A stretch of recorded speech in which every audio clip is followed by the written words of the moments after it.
In this video, I'm going to show you how to use Docusign to send a document for signature. So the first thing you want to do, you want to go to apps.docusign.com and you want to sign into your account.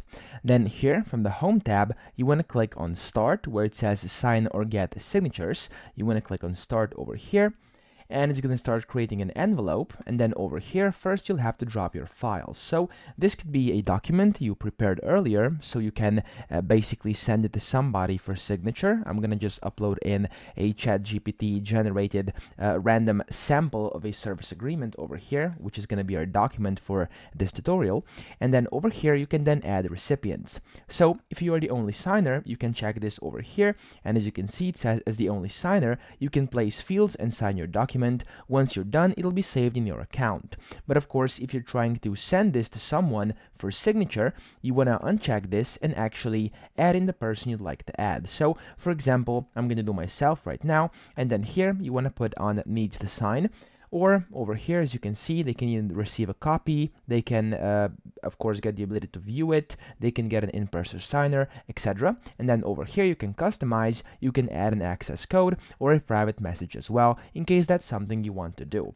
Of course, here you can even add a new recipient, and you can add more of them as well. As you can see over here, you can add from contacts, or you can just add somebody via their name and their email over here.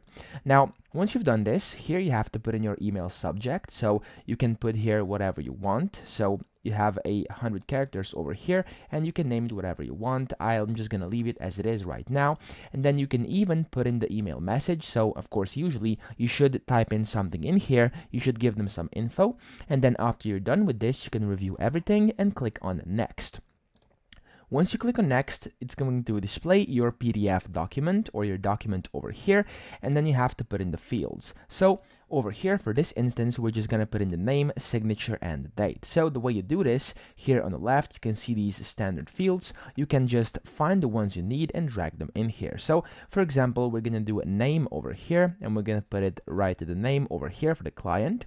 And then we're going to do a signature, and this is a bit inconvenient over here, so I'm just going to put the signature to the right over here, and I'm going to make it a bit bigger as well. There we go.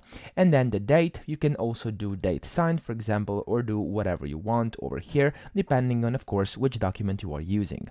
Once you've done this, you can first preview it by clicking preview top right, and you'll see the preview. You can see the desktop preview, this tablet preview over here, or you can even see a mobile view if you want to as well.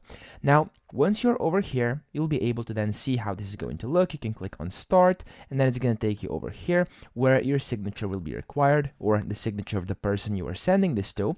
You want to click on Sign, and then it's going to get signed and finish, and then they are done. So after you're happy with this, all you have to do, you want to click on Send over here. It's going to start sending, and it's going to say document sent. So that's pretty much it. I hope this video helped you out. If it did, please subscribe to the channel and help me out as well.